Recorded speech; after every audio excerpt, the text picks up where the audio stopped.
Fantasy Football Profits, as always, we thank you guys for being here for another video. We're really excited to bring you our second PPR sort of mock draft player order video. We'll talk a little bit about what that is in a second, but we'll just cover a few things as always. If you want to hear and learn more about these guys, go to our website and check out our rankings.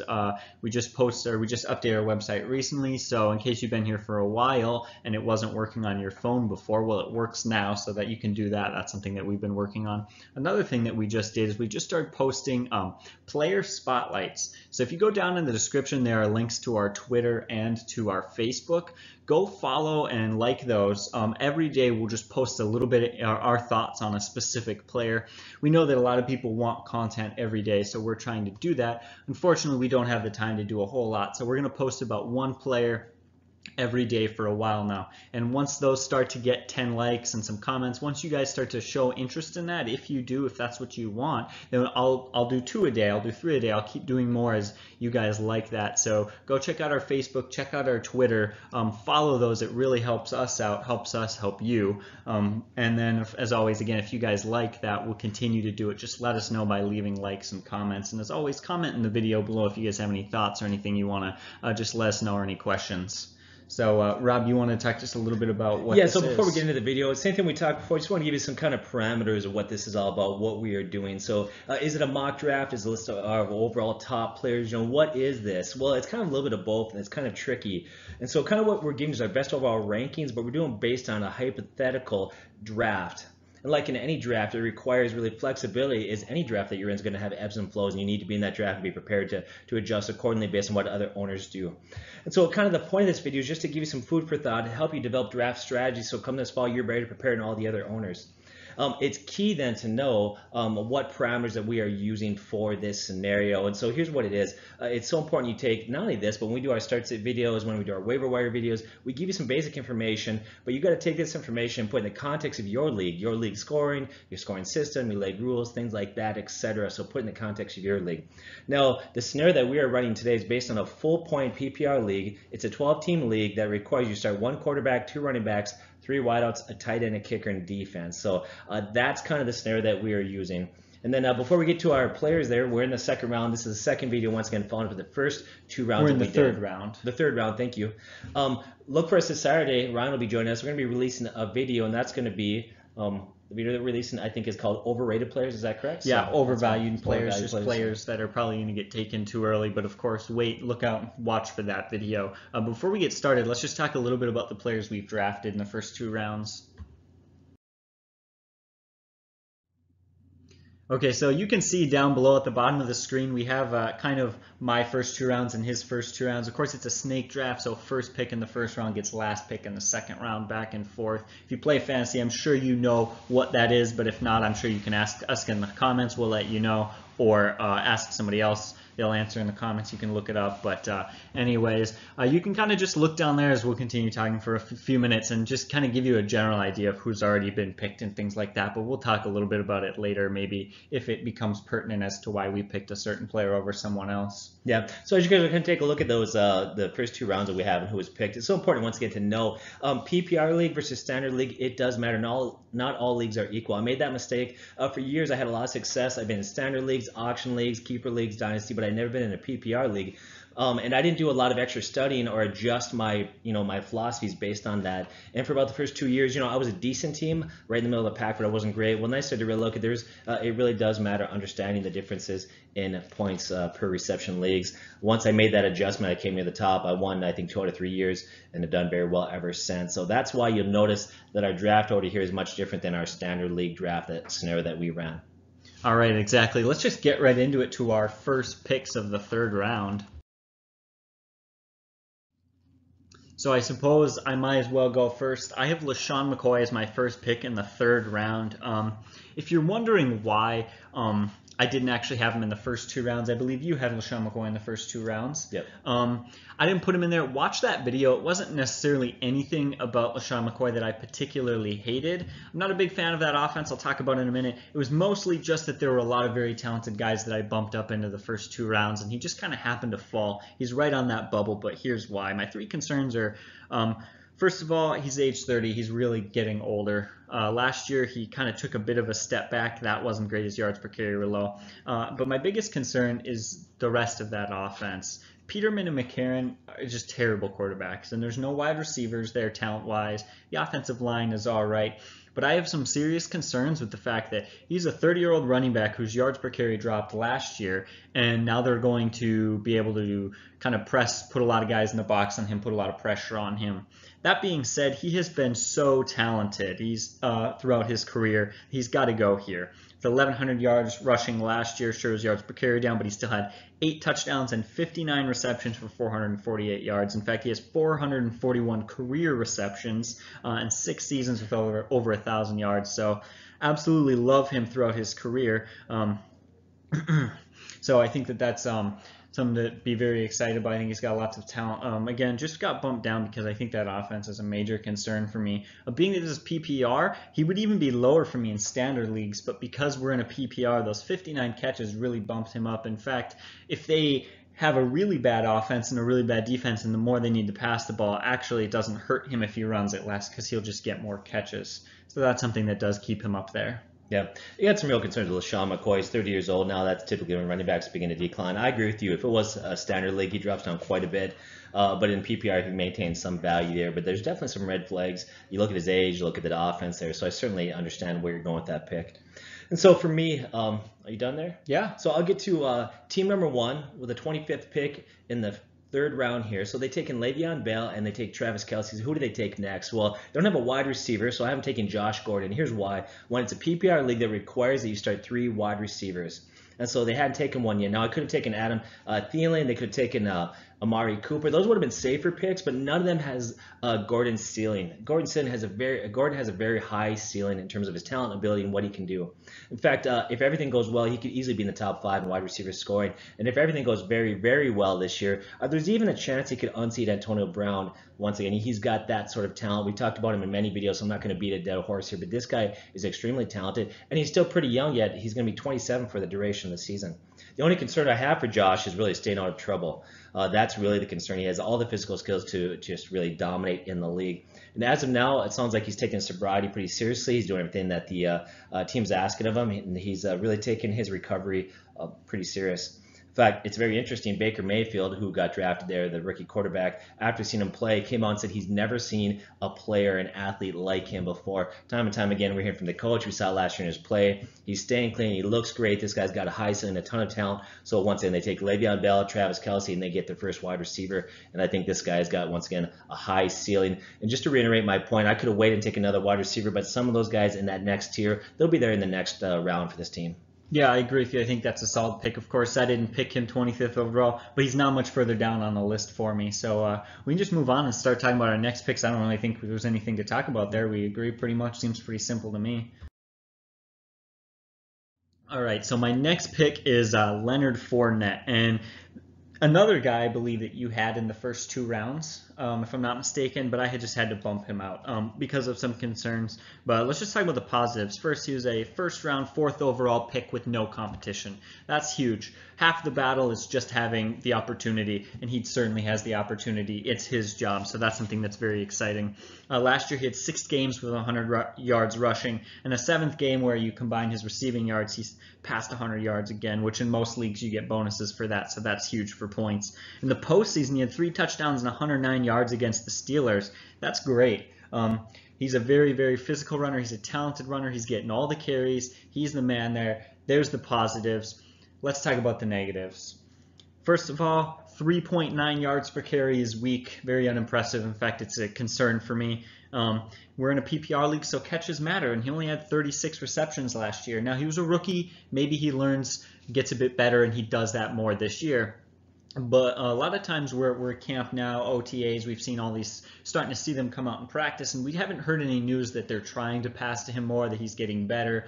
So I don't predict that he's going to get any better at that. So I had to bump him down for that, but he's such a talented runner. And then, of course, finally, if you know Leonard Fournette, there's a bit of injury concern. He did get injured last year, but I don't know how big of a concern that is for me. For me, the bigger concern is just the catches and the yards per carry.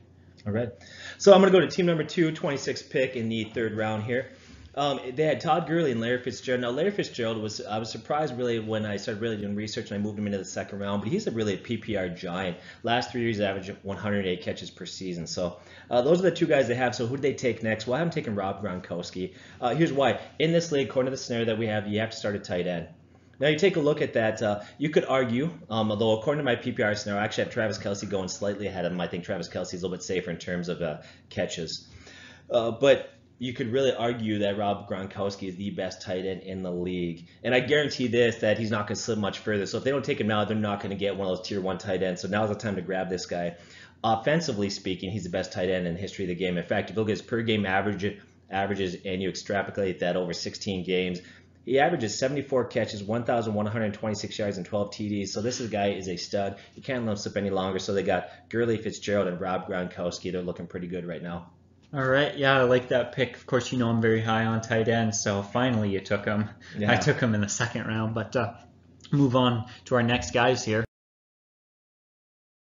All right, so next now I have AJAYI, and so this team in the first round they get Todd Gurley, in the second round they get AJ Green. So where do you go now? Do you get a second wideout or a second running back? Or now, of course, top 2 tight ends, Kelce and Gronk in my scenario here off the board. So for me, I'm going to go to running back. AJAYI for me is one of the last talented running backs. After Ajay and a couple other guys, there's no one that impresses me to hardly any extent, and you're taking a shot on a sleeper or going week to week. There's a lot of talent that falls off after this. He's one of the last few guys that I have some serious trust in. So I'm going to go with AJAYI, and here's why. 2016, he had 3 200-yard rushing games. That's insane. Only 3 other running backs have ever done that.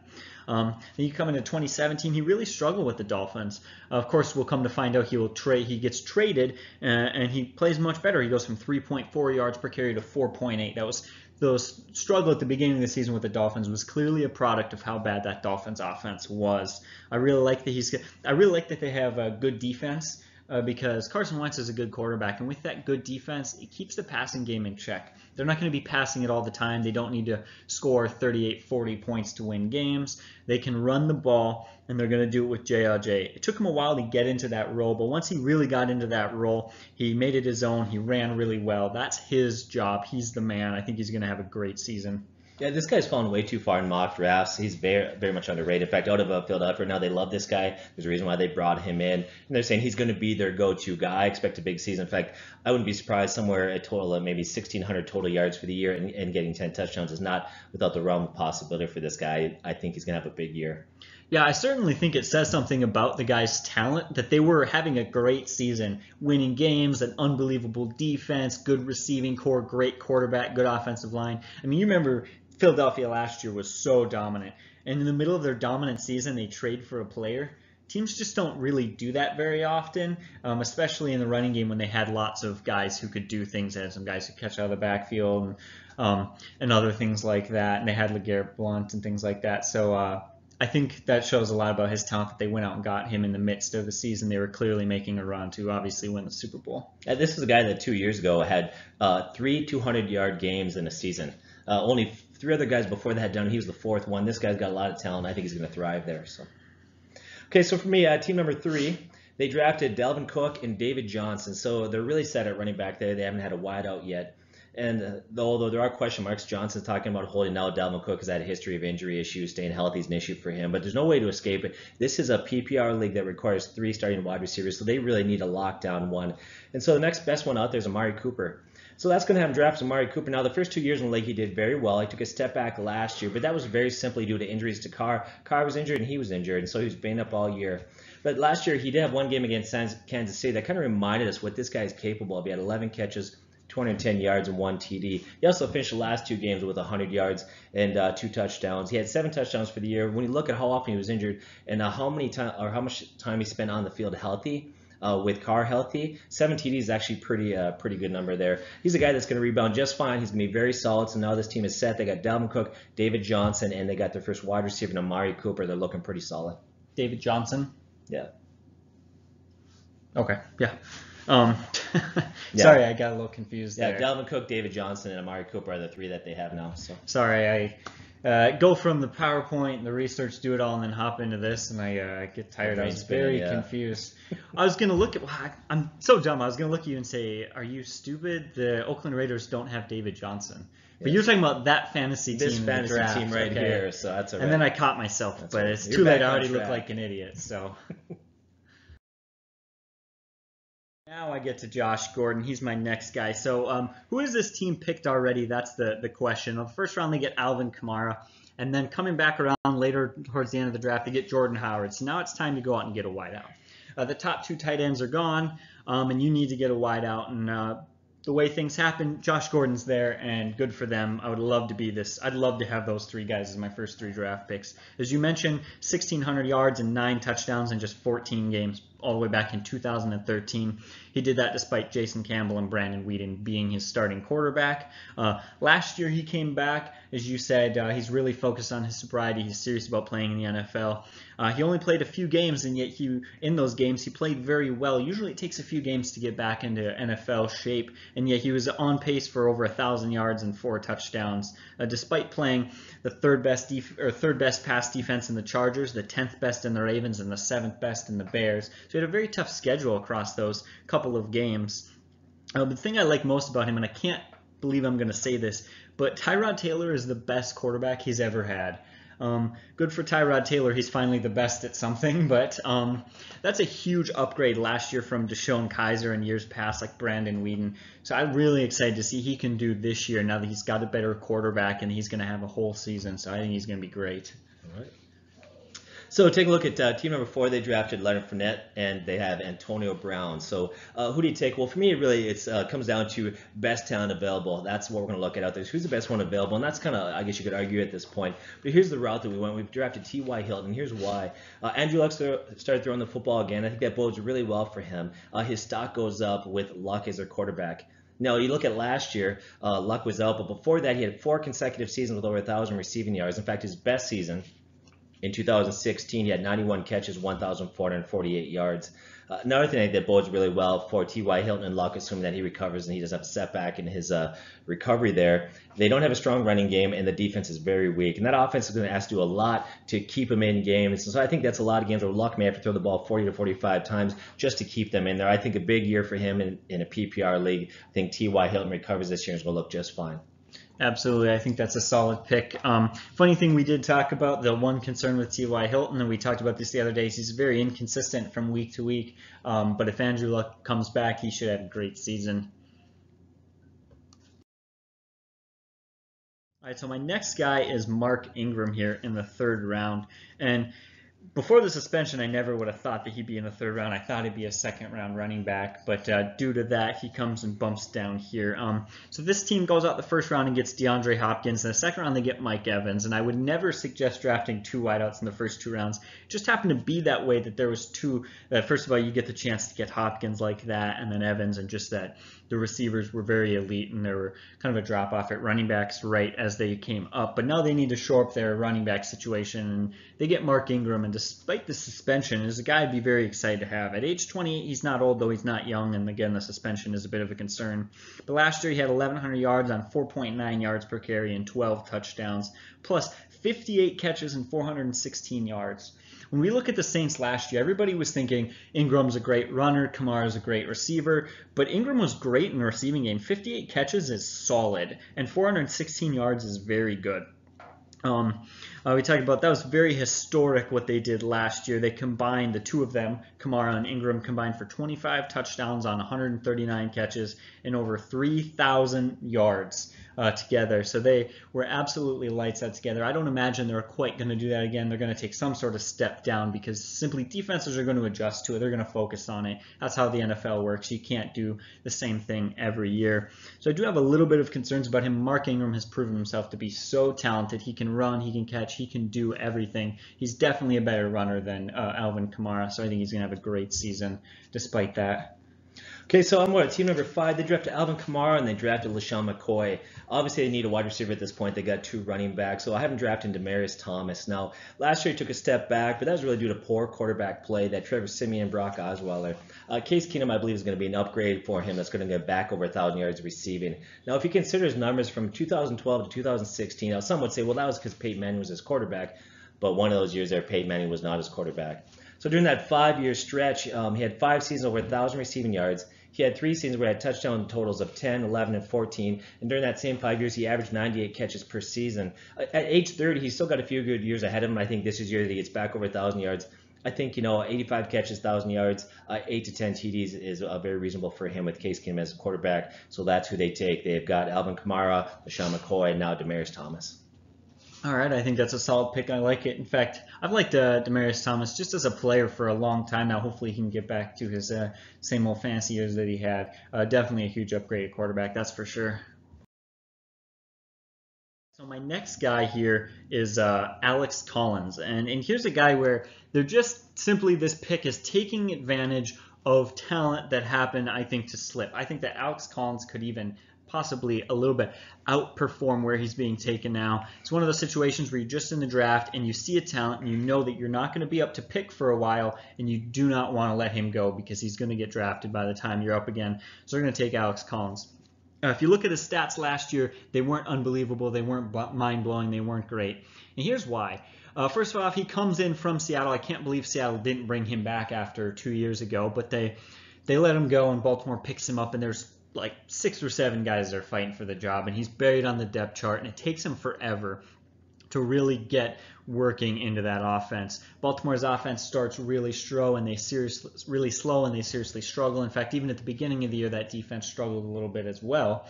The defense picked it up, so did the offense, and eventually Alex Collins earned the role and became the man. In a 7-game stretch, he scored 6 touchdowns.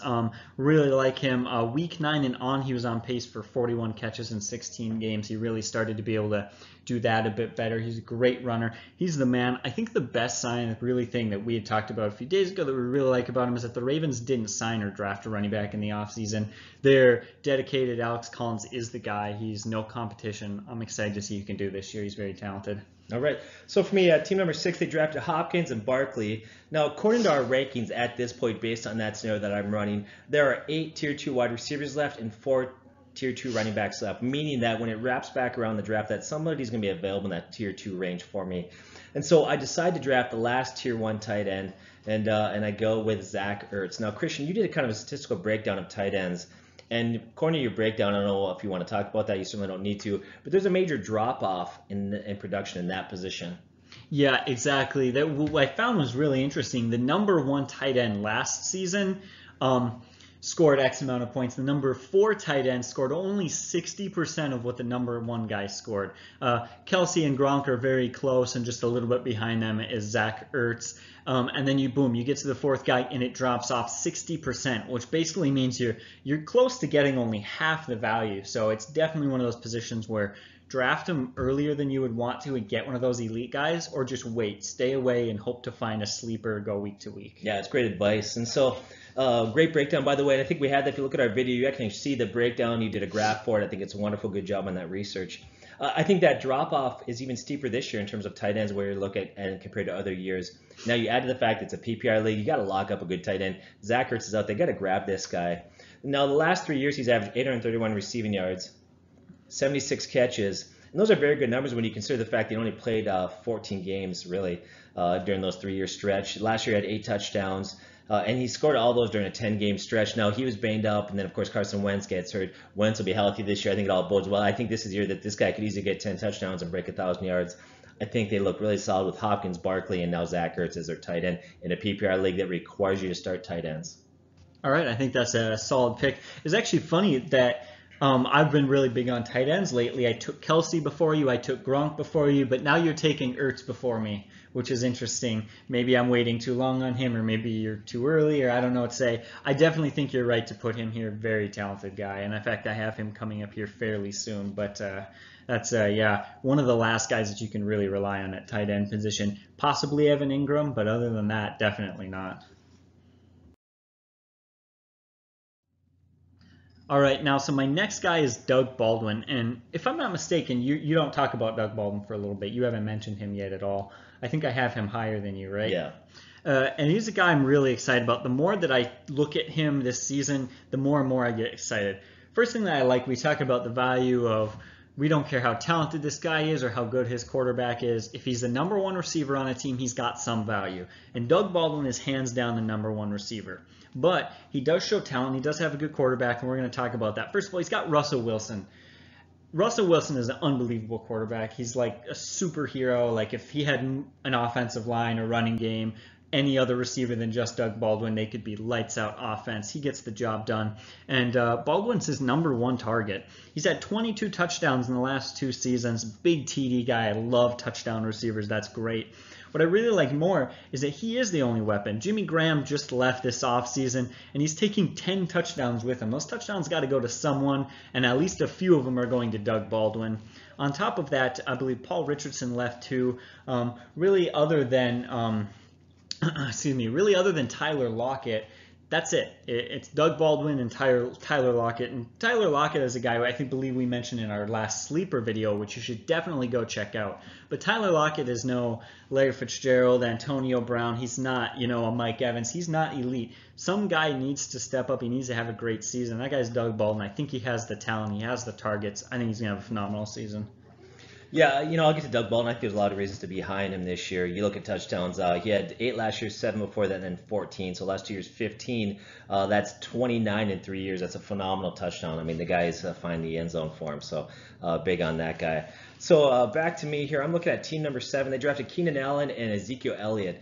So there's no glaringly obvious pick at this point, I don't believe. But when I look at it's a PPR league, and then I look at Keenan Allen, who I like this guy, but he does have a history of injuries. And so I really want to kind of shore up the wide receivers for the team. So what I do is I take the next best one out there. And for me, that's Adam Thielen at this point. You can't ignore his last 2 years. He's averaged 1,121 yards and 80 catches. He's the vice #1 wide receiver. I think adding Kirk Cousins is going to help. I like Kirk Cousins. If there's a concern for me with Adam, it's really just Stephon Diggs. Stephon Diggs has got wide receiver type potential. And so he could steal some targets. But otherwise, I like Adam Thielen. I think it's very solid. I think it shores up this team in a PPR league. Any concerns you might have for Keenan Allen helps you have this guy. So that's who I have them going with. All right, I think that's a solid pick. I like that. All right, so now my next guy is Amari Cooper. And let's just look at who this team has drafted before now. The first round, they get Odell Beckham. And then the second round, they get Dalvin Cook. So why am I going back to wide receiver? Why am I not shoring up running backs? Well, I think that there isn't an insane amount of talent left at running backs. And I think that Amari Cooper is one of the last receivers that I'm fairly excited about. There's another guy, but I think, as you just talked about, in fact, you even drafted him earlier than me, I think he's very talented. I'm very excited about him here, and here's why. He had just under 700 receiving yards, and he had 7 touchdowns last year. That's really good for a guy who played only 12 full games. And often played those games banged up. And his quarterback was often banged up and even missed a game, Derek Carr, who's, by the way, a very, very good quarterback. I think he's going to have a great season. I like that they added some new receivers there. Should seriously help open up the field for him and allow him to make plays, as he won't be getting as much pressure anymore. And then finally, I like that they have the 23rd defense, not a very good defense, and the 25th overall running game. Bad running game and a lack of very talented defense, I think works out really well for him. They're going to throw the ball a lot, especially with their great quarterback, Derek Carr. He's going to have an awesome season. Yeah, I did mention it when I talked about Cooper, but I think the addition of Gruden and all those factors, there's many things. This could be a big year for Carr, Cooper, and a lot of those guys in offense. So for me, team number 8, they drafted Odell Beckham and Freeman. There's a lot of solid wide receivers left at this point, and even Tier 3's got some solid wide receivers. But I think there's a major drop-off in running backs in terms of what you can trust. And so for me, I go with a safe play here, and the safe play is Jordan Howard. Now, he should really be off the board in most leagues and standard leagues, but because of his hands are a liability, and it is a PPR league, it is a concern there. He's had 14 drops the last 2 years, but here's the thing. The team is working really hard this offseason to really increase his involvement and effectiveness in the passing game. So hopefully he'll get better in that area. Now, last 2 years, he's had 2,435 rushing yards and 15 TDs. That's pretty good. In fact, it's really actually great if you consider he's played for a very bad Bears offense, and a lot of times he faced loaded boxes. A lot of defenses try to shut him down. I think things should open up this season for him. One, they have a new head coach who's offensive-minded. They signed Allen Robinson. And Trubinsky should improve over last year. So all the things I think bode well Once again, I have a hard time taking him here because he is a PPR league, but he's a very, very solid running back. It's a very safe pick for them. So they got Odell Beckham Freeman, and now they got Jordan Howard. They need some more wide receivers, but there's some guys out there I think that are going to be just fine for this team. Yeah, I think that's a solid pick. I really like that he made more catches last year, and he's been working on that. I think you have a great season. Solid pick there for sure. All right, so my next guy is Dion Lewis. So this team in the first round gets Julio Jones. In the second round, they come back and they get Devonta Freeman. And now they're going to take Dion Lewis. He's a guy I'm really, really excited about. This offseason, the Titans went out and signed him. 4-year, $20 million contract. As they say, follow the money. The money is there for a reason. They like this guy. They're bringing him in to be the man. I think a lot of people don't believe this. They think it's going to be Derrick Henry's year, and he's going to be awesome. I think that role is primarily going to be Dion Lewis's. There's a reason they're paying all this money to Dion Lewis, and there's a reason that last year people expected Derrick Henry to break out, and he didn't. They just don't want to give him the ball that much. They want to use him sparingly. That's because he's not a great pass blocker. He doesn't catch well out of the backfield. He's a solid runner, but he only does one thing, and that's run. And in today's NFL, you have to be able to catch out of the backfield, and that's what Dion Lewis is here for. I think a lot of people underrate Dion Lewis's talent. Last year, he had 896 yards on 5.0 yards per carry with 9 touchdowns, 32 catches, and 214 yards. Those numbers are fairly good, but let's look at, they were in a crazy running back by committee system. They had James White, Rex Burkhead, and Mike Gillislee there for a while. They had so many different guys. The fact that he had basically 900 yards and 10 touchdowns just shocks me. Now what he can do as the man is he's going to be the man, especially on third downs. I mean, I'm excited to see he can do definitely. I think he could easily have a 10 touchdown season. All right. Yeah, I think he's got a major boost in PPR leagues. If you want to know why we're not big on Doug Henry, if you go to our Boomer Bust video, we explain all the reasons why we have concerns for Doug Henry. So go ahead and check that out. I don't know who Derrick Henry or Doug Henry is, but we definitely have concerns for Derrick Henry. That's a picture for the Milwaukee Brewers years ago. Sorry. Derrick Henry, thank you. Nice catch on that one. So yeah, this has been one of those videos, man. We just keep doing it. You know, so it's been a long week. Why does anyone listen to us? We just make mistakes left and right. Thanks for putting up with us, guys. So here we are, team number 9. They drafted Hunt and they drafted Adams. So who are they going to take now? It's tempting to go with a quarterback. You know, you got Aaron Rodgers still out there, or grab my second running back. But ultimately, I think the best pick for this team right now in a PPR league that requires 3 wide receivers, I have to say that again, it matters, is Tyreek Hill. Last year he had 75 catches, 1,183 yards, and 7 TDs in 15 games. He's a guy that really moved into that number 1 role this year. And so he's still developing as a wide receiver, and you could see a boost in those numbers a little bit this season. So I think he's a nice, good play for them at this point. That's who they grab. All right, I think that's a solid pick. I like that. I like Tyreek Hill. I was a little bit hesitant about Tyreek Hill when he first came out, but he's definitely proven himself to be a good wideout. All right, so now finally I'm going to take Demaryius Thomas a bit later than you, maybe too late, but they're going to shore up their wideout here. Their first 2 rounds, this team went out and got Ezekiel Elliott and then Saquon Barkley, and now they need to start taking wide receivers. And so they're going to, luckily, they're going to get Demaryius Thomas kind of late. He's had 5 seasons with over 1,000 yards, 3 seasons with double-digit touchdowns. He's been so good. He's shown his talent. And that's not just, I think a lot of people think, oh man, he only did it because he had Peyton Manning back in the day, but he really started to emerge on the scene. In fact, the year that Tim Tebow was his quarterback, he had a fairly solid season, was starting to grow in talents, strengths, and I think that tells you, I mean, Tebow's not a great quarterback. No. He's a good athlete, but certainly struggled with, great guy too, but really struggled to throw the ball. And yet Thomas was really starting to take off then. Biggest thing that I really like about him is that he's got a huge upgrade at quarterback to Case Keenum. Case Keenum's a bit of a gunslinger. He likes to throw the ball a lot. With that lack of a running game, I think they're going to let Case Keenum really do whatever he wants in that offense. So I think that this could be a particularly good season for Demaryius Thomas. Could really step up this year and get back to the Demaryius Thomas of old. That's all I really got to say. You have any thoughts? Okay. No, I like Demaryius Thomas. Obviously, he's already off the board for me, so I definitely feel like it's going to be a good play for whoever gets him. Team number 10, though, so they drafted Julio Jones, AJ Green. They're set at wide receiver, and so maybe it's time to grab a running back, right?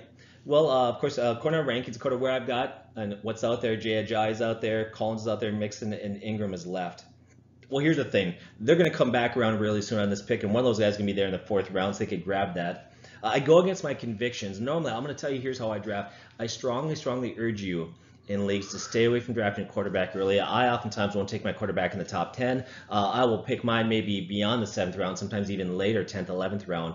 And the reason why I do that, if you get to our quarterback videos, we break down statistically. In fact, we even showed a graph on there. There's just been more and more productive quarterbacks. You don't need to grab one earlier, load up on some of these other positions, right? Yeah. In fact, back a couple years ago, it used to be if you hit 30 touchdown passes, that was kind of like the gold standard. A few years ago, like back in 1994, I think 3 quarterbacks did it as an example. But then you go back a few years ago, 2016, I think it was, or 2015, 11 quarterbacks had 30 touchdown passes. 2 more just missed it. An additional 3 would have hit it had they not got injured. So I just wait on quarterbacks. And here's why I won't take one early is because I know inevitably some owner out there is going to get excited. He's going to take a guy like Aaron Rodgers in the 1st or 2nd round, so I won't. But according to my scenario here, I don't have one going yet. So we're late in the 3rd round. What does this team do? So I go against what I typically do because he's Aaron Rodgers out there, and I grab him for this team with the mindset that a few picks later they're going to come back and grab their running back. And so I've got him taking Aaron Rodgers, the best quarterback in the NFL currently, and the #1 fantasy wide receiver, just for me a little bit ahead of Russell Wilson. All right, I think that's a solid pick. I know you're old, Rob, but I'm just going to remind you, 1994 was not a couple of years ago. Yeah, a while ago. Anyways, you get my point. But seriously, great research. I like what you said. That's the thing. People are going to take quarterbacks earlier than us. This mock draft is on how we play fantasy and our belief on quarterbacks and our philosophy from what we've seen. Your stat really backs that up. In fact, I haven't even taken him yet. There's a reason why. I'll talk a bit about that. Well, the bottom line is I haven't taken Aaron Rodgers here, but I guarantee you when you actually get to the drafts this fall time, Aaron Rodgers won't be there this late. Oh, there will always be the Green Bay fan who takes Aaron Rodgers in the 1st round. There'll be somebody that's going to take the big name quarterbacks first couple of rounds. But in this draft, he happened to be there late in the 3rd round. We grab him. All right, so now finally I'm going to draft Zach Ertz for this team. Now, in the 1st round, they went out and got Christian McCaffrey, and then they got Keenan Allen, and now they're going to get their tight end. Why are we not going out and getting their 2nd running back or their 2nd wideout?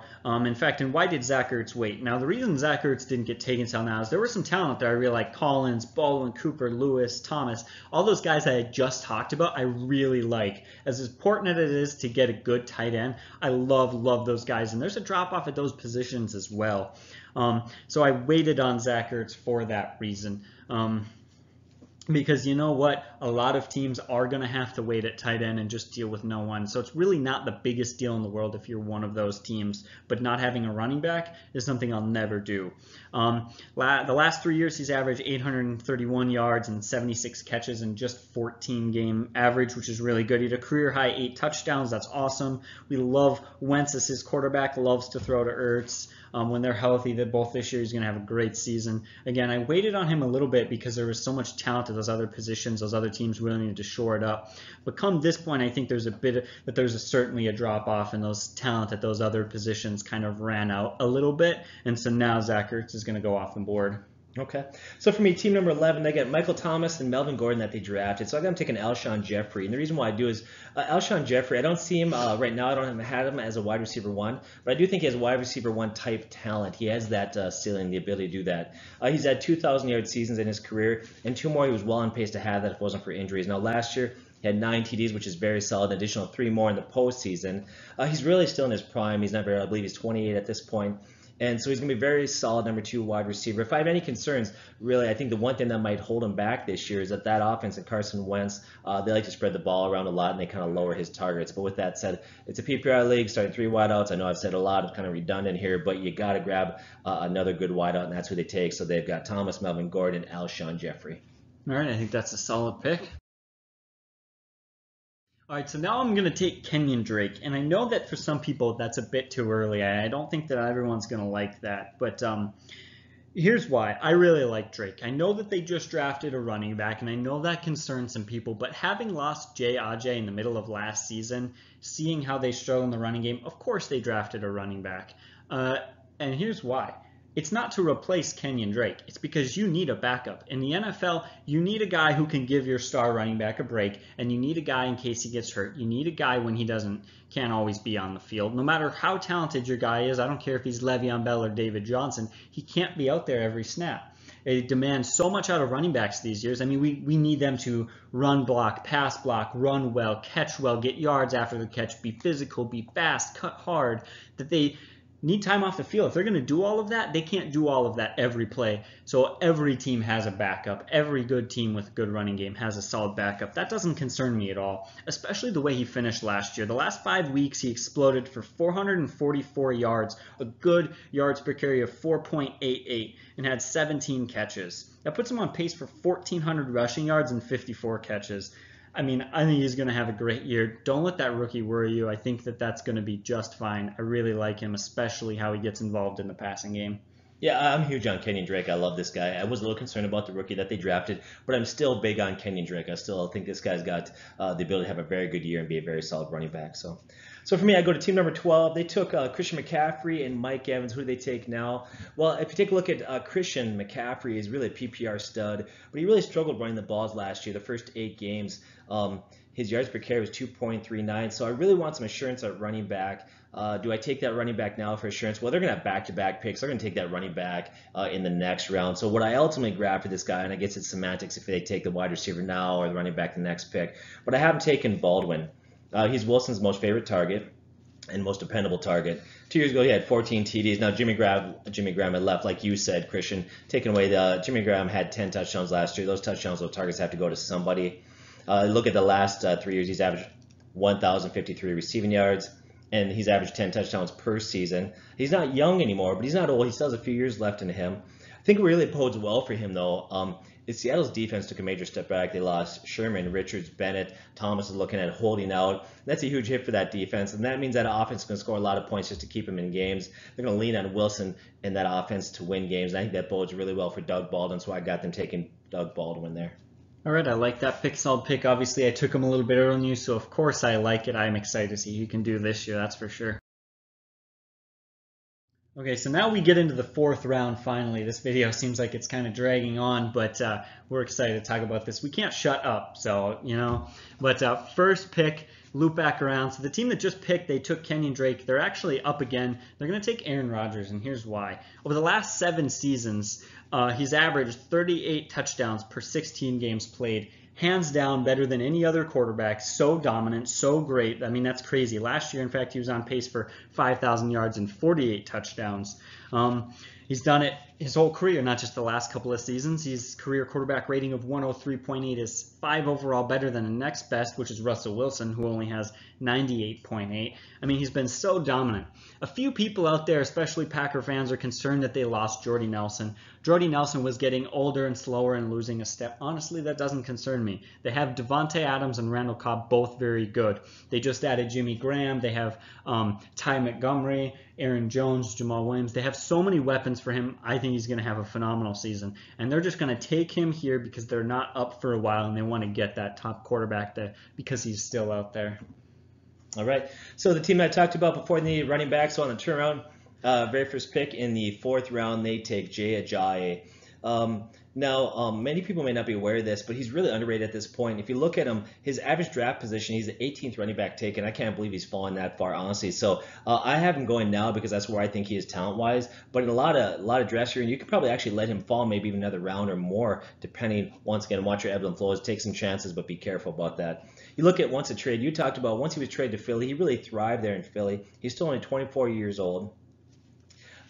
You look at kind of where he was at. A lot of people considered him kind of be a bust last year, but I don't think he was a bust. He had 2 games of 100 yards rushing while he was in Miami. He had 1 game 130 yards rushing, 1 game he had 122 yards, playing on a brutal Miami offense. And then they had Jay Cutler, quarterback. I don't need to say a whole lot more other than that. Now, after his trades, his yards per carry jumped from 3.4 to 5.8. So he, like you said, he thrived in Philadelphia.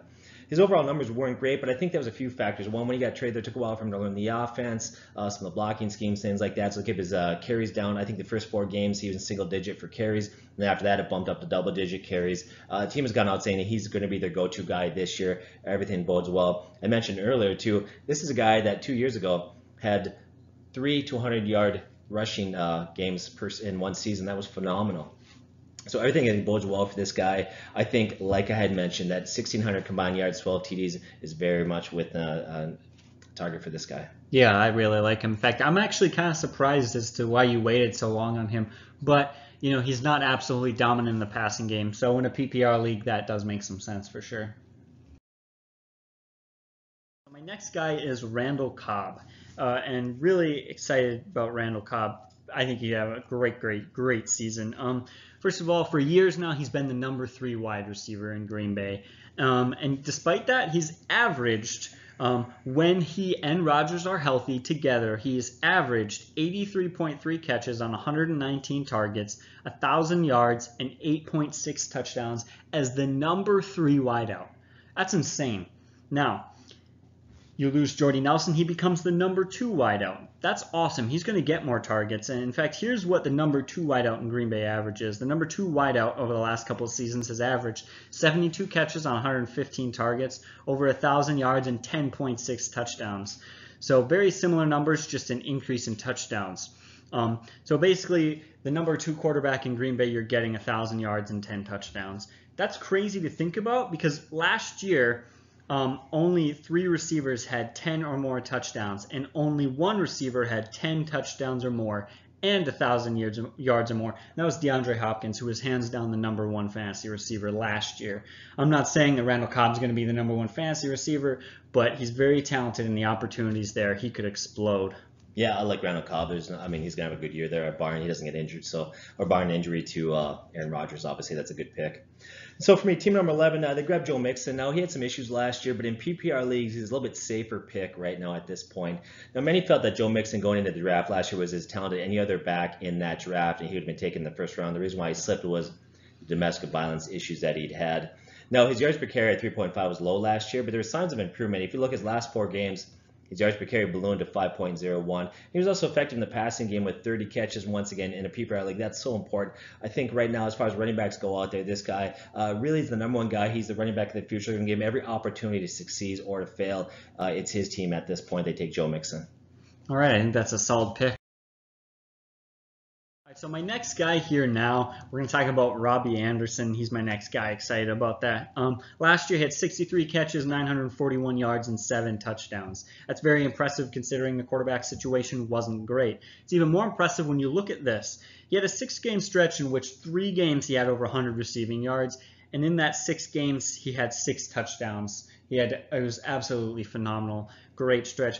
And then he gets hurt, and things really kind of fell apart for him. Bad quarterback play and injuries. He was very, very limited. On top of that, he played 4 straight games against tough defenses. He played the Broncos, the Saints, the Chargers, and the Patriots, who all have good passing defenses. Patriots not so much at the beginning of the year, but towards the end of the year when the Jets faced him, they had a good number 1 corner, and they did a very good job against Robbie Anderson.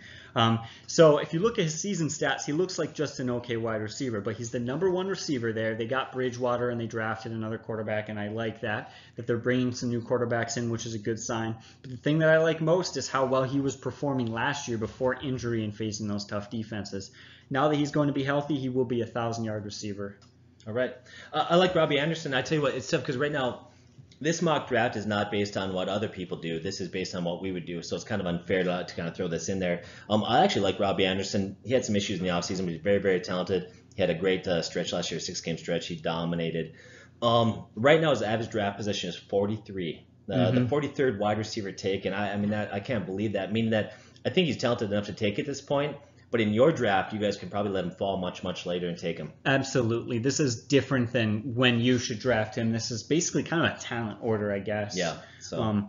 Yeah, definitely he's going a lot later than that. In fact, there are a few guys like that in this draft. But we covered him in our sleeper video. I'm big on this guy, too. He's a guy that I covered in sleeper video. So. Team number 10, they had 2 great wide receivers. They drafted the best quarterback. They really need a running back at this point. They're going to be in trouble if they don't get one.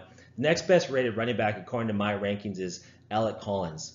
Now, some people might say that this is a stretch or it's a forced move because you're desperate for running backs. You got to grab one. Understand this. This is not a stretch play. I like Alec Collins. In fact, I think this guy's got running back 1 appeal. I think this guy's going to be huge. I'm not going to get a whole lot into it. Because you broke it down in Seattle, he wasn't really given an opportunity. He came over there last year. He had a great yards per carry, 4.6 for Baltimore. He was rarely used in the passing situations, but then as year went on, they used him more and more. And I think all of his catches came after week 9. And like you said, average that out, that's 41 catches over 16 games. All 6 of his touchdowns happened last 7 games. Everything is pointing to this guy being the number 1 guy. And probably the biggest thing, you said it too, so I'm not going to beat a dead horse here. They didn't bring a running back in. They didn't draft a guy. They're huge on him. And so they draft Alec Collins to be their #1 running back, and I think that is a huge steal for this team, who now has got 2 very good wide receivers, the #1 quarterback, and now a very good Alec Collins at running back. All right, solid pick there. All right, so now Marvin Jones is the next guy off the board. He's a guy that I actually kind of like. First of all, there isn't a whole lot. I like Kenny Galladay, actually. If you just watched our latest video, I talked about him that I really like.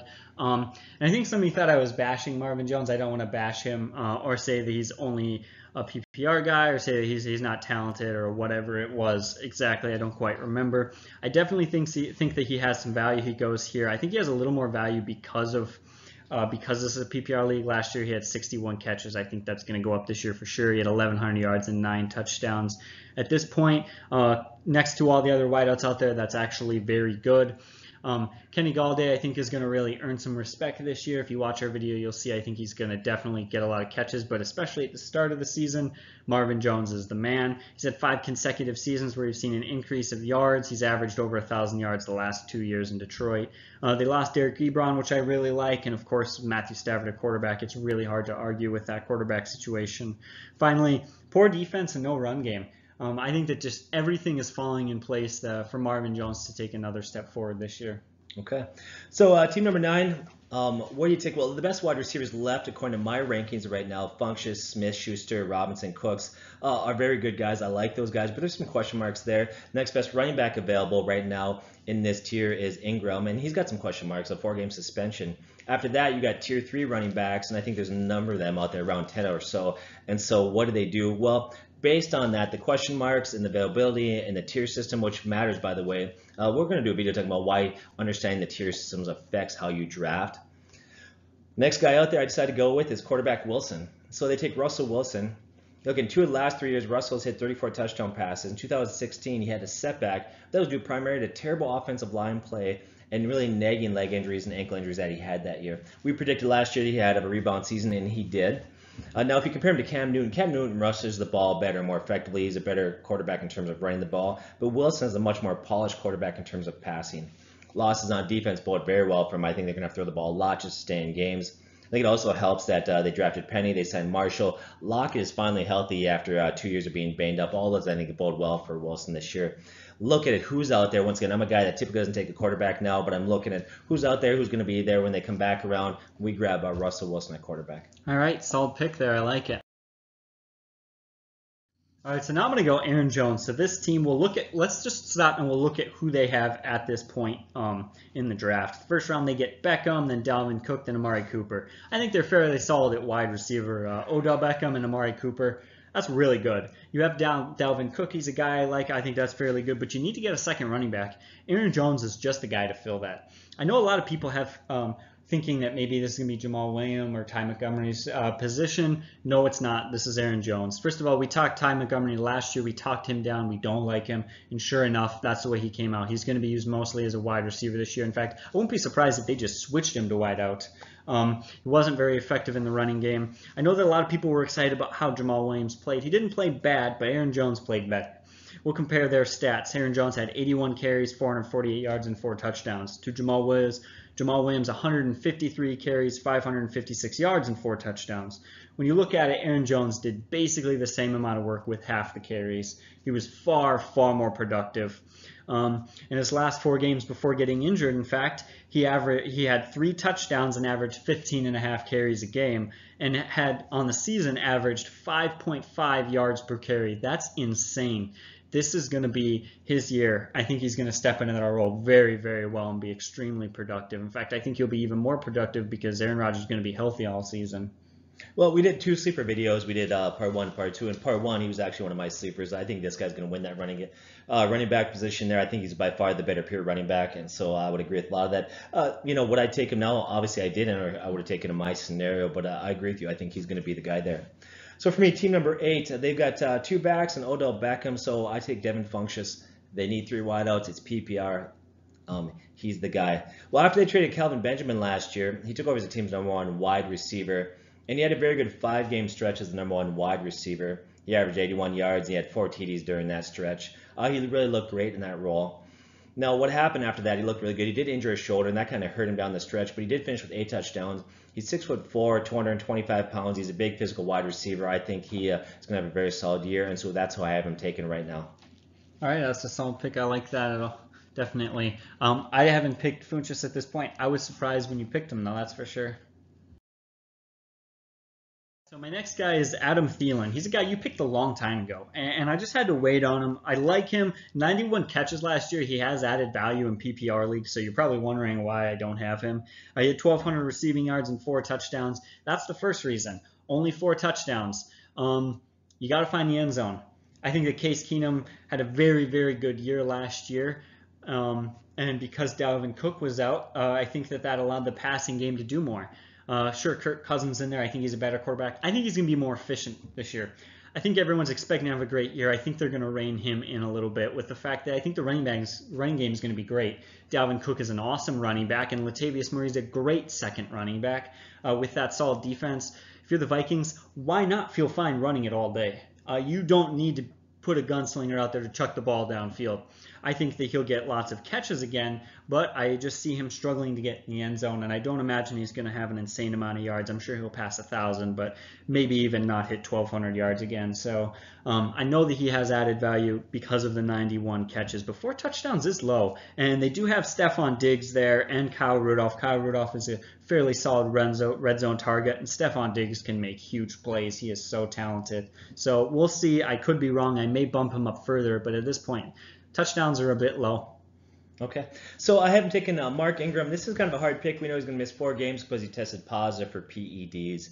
That also makes me wonder, his last couple of years he's had some phenomenal numbers, but how much were his numbers boosted by the PEDs? Yeah. So, as you know, performance enhancing drugs there.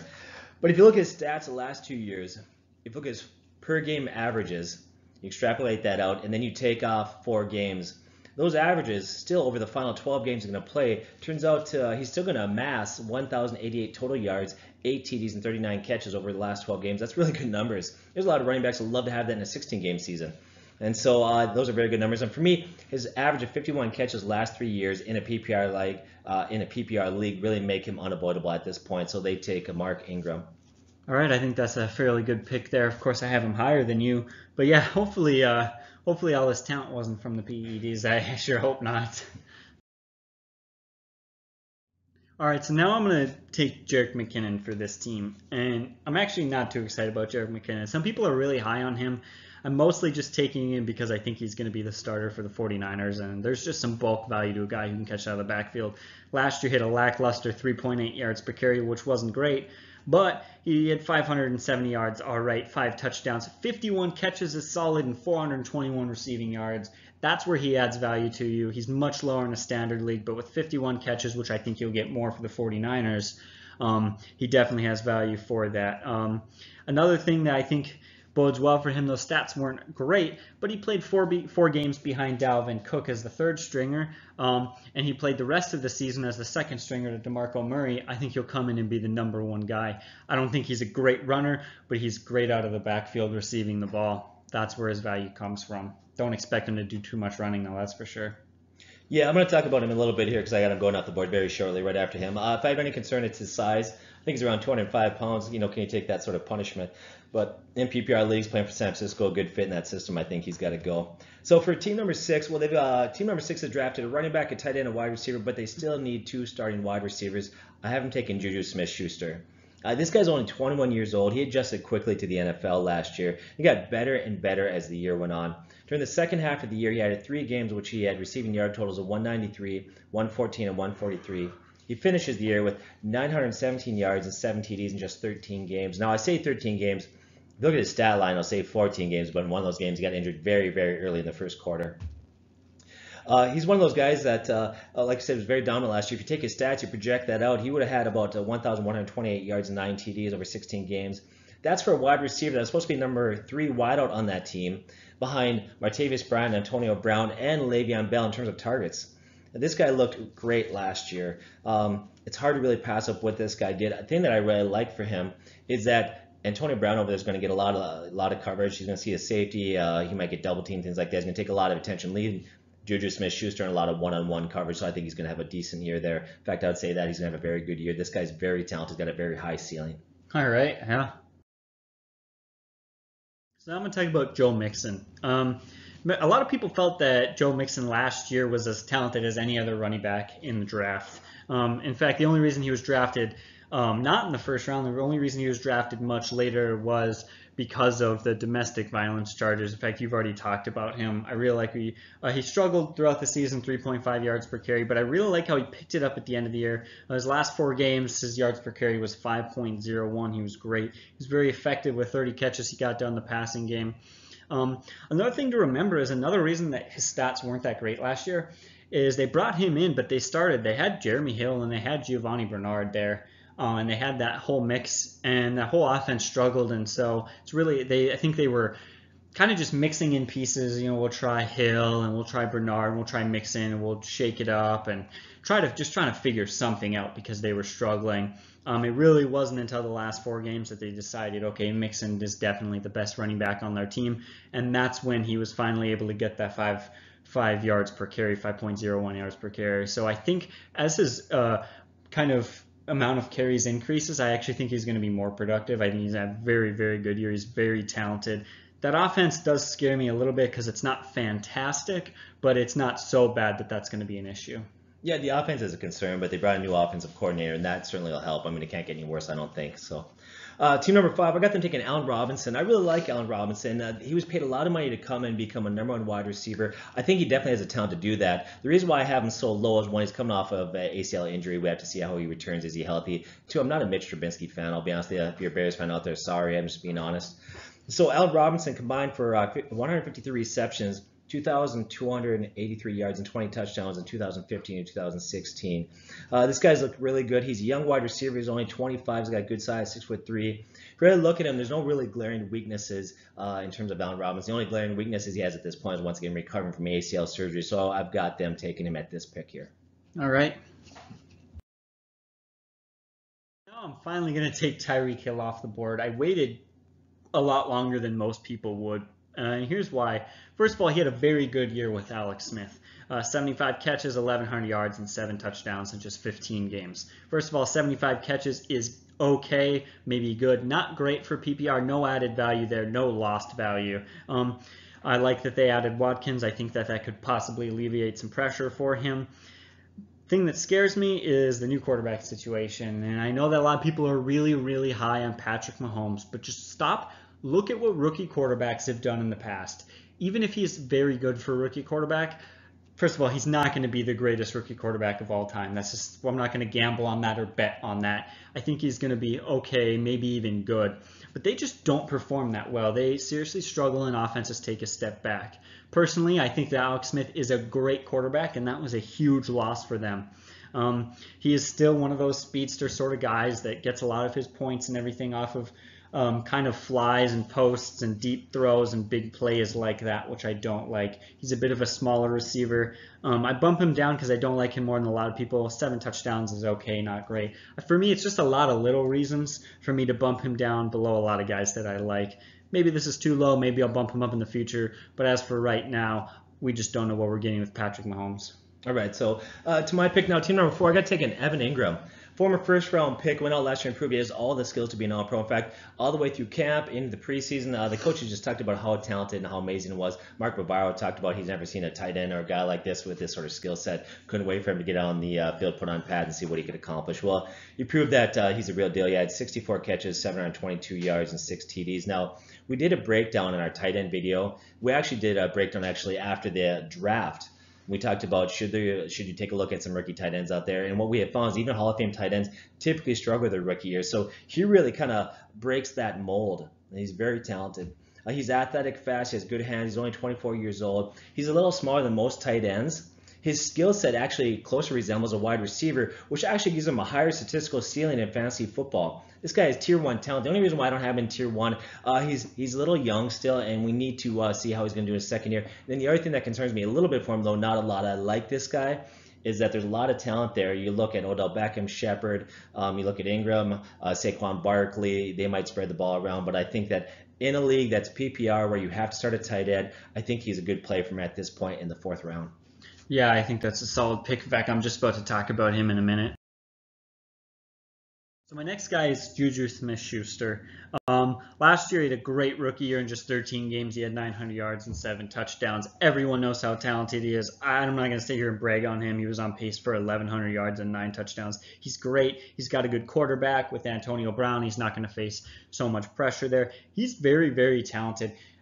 He is the third option. There's Le'Veon Bell, who can run and catch, and Antonio Brown, who's the best, most talented receiver that I've ever seen that is probably in the NFL right now, hands down over any other guy. Him being the third option is really the only drawback to him. That's it. He's going to have a great season. Not too much to say there. So I got them taking Jarvis Landry. Jarvis Landry in starting leagues, really isn't a very good wide receiver. He's just simply not. But in PPR leagues, Jarvis Landry is a stud. He's averaged 105 catches the last 3 years. Now he got traded to Cleveland. It'll be interesting to see what effects Josh Gordon has on him now, because really Josh Gordon's going to be the #1 guy there, I would think, and Jarvis Landry is the #2 wide receiver. So I think what you're probably going to see is maybe less targets, maybe a few less catches, but more yards. I think that he's not going to face as many double teams, as many safeties. So maybe a decrease in targets, but an increase in yardage and maybe even TDs. Once again, this guy is still young at 25, averaging 105 catches last 3 years. Got to sneak him in there. All right.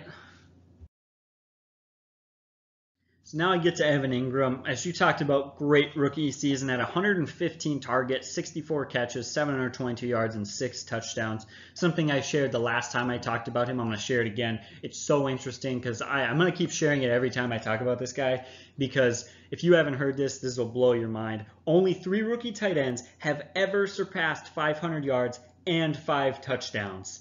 One of them was Evan Ingram. The other 2, one was Aaron Hernandez, and the other was Rob Gronkowski. That's crazy. We haven't seen what Aaron Hernandez could have done, but when he was in the NFL, he was great. And Rob Gronkowski, as you've talked about, probably the greatest tight end of all time. Hands down, blows away everybody else's numbers. Watch our tight end ranking video to just see it. And yet he's up there with that guy. He's so great. I just love him. He's going to have a great year. In fact, his 115 targets set the rookie tight end targets record. You know what the previous record for targets to a tight end was their rookie year? I actually don't know. 77. Blows it out of the water, over like 30 more. He's just insane. I mean, I'm so excited. My only concerns is that, holy cow, that offense has more weapons than anywhere. Probably, I mean, at least at skill positions, than any other team in the NFL. Odell Beckham is an unbelievably talented wide receiver who can find the end zone, who is great. He gets lots of catches, lots of yards. I mean, he's just dominant. He's Odell Beckham. Sterling Shepard is one of the best #2 wide receivers in the NFL. He's very talented. Of course, Evan Ingram. And then they come in, they get Saquon Barkley. He can catch out of the backfield. He can run well. They upgrade their offensive line. My only concern is that, and I know a lot of people are saying this, and this is obvious, but that there's just too many weapons for him to be totally elite. I think that the weapons there keep him open enough and stop you from double teaming him. So 800 yards and 8 touchdowns, definitely, but probably nothing more than that, which of course for a tight end is a great season, so I'm not bashing the guy, but he does have a ceiling because of that. Yeah, if you're in a dynasty league and you've got this guy, you got to be feeling really good about this pick. So for me, we're going to go to the number 2 team. And so they're going to take Randall Cobb. And, I heard some of your arguments that you made. I like this guy. He's probably going to move up a little bit in a lot of leagues. He gets a huge boost from Nelson leaving. Now, if you take a look at where he's at, moving to the #2 role, he could easily go back. People forget that in 2014, this guy had a huge year. In 2014, he had 91 catches, 1,287 yards, and 12 TDs. He could easily get back to those numbers now as the #2 guy in that offense. I think another thing that bodes really well for him is opposing defenses. I'm going to really look at Adams as #1 guy, leaving Cobb to excel as #2 guy, facing #2 cover corners. So I like Randall Cobb in a PPR league where you have to have 3 wideouts. He's off the board now. And you could really easily argue he could have went off sooner, but that's where I've got him in this scenario. All right. My last guy that I'm taking, Team 1, last pick of the 4th round, is Alshon Jeffrey, and I'll tell you why I waited on him a little bit. But let's first look at the team. In the 1st round, they get Le'Veon Bell. 2nd round, the end of the 2nd round, the last pick, they take Larry Fitzgerald. And then the 1st pick in the 3rd round, they get LeSean McCoy. They've got their running back set, and they've got their first wide receiver, Larry Fitzgerald, who's a very good PPR guy. Now they're looking for another wide receiver. With the top 4 tight ends off the board, you're not going for a tight end. With Aaron Rodgers off the board, maybe you go for Russell Wilson, but I'm going to say no, they're going to take Alshon Jeffrey because he's talented. I like him. 4 seasons in the NFL, he's had 1,000 yards or been on pace for that. He's had 9 touchdowns last year, which was a very, very good sign. Clearly, when they get into the red zone, Wentz likes to throw to him. Again, Wentz, he's a great quarterback, and I really like that. Only 57 receptions is a bit low for a PPR. That's why I bumped him down. He's a good tight end, but he's lower than he would be in standard leagues because he doesn't get a whole lot of catches. And that's why I put him there. In standard leagues, I like him a lot more, but he's very talented.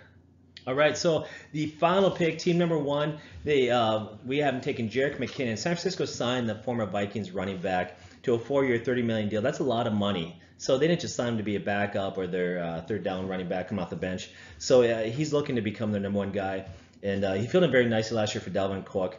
Now, really, all things point to him having the opportunity to become the starting running back there. Now, his strengths are really in the passing game if you take a look at that. He's a faster guy. He's elusive. He had 51 catches last year. His style of play really fits Coach Shanahan's style or system that he has in play. Now, if you look at a similar situation when Shanahan was the offensive coordinator for the Falcons, Devontae Freeman really excelled in that role, and I think that's exactly what he's looking for with JERICK McKinnon, to have a guy that could be just like Freeman in that role. And if you look at Freeman there, he excelled. One year had 74 catches. I think another year had 54 catches. So this is a guy that really excelled. Concern I have for him really, once again, just come down to his size. Can he take that sort of punishment? But I don't think he's going to get a ton of carries between the tackles. I think he's going to spread the ball out a lot and be used a lot in the passing game. So I've got them taking JERICK McKinnon.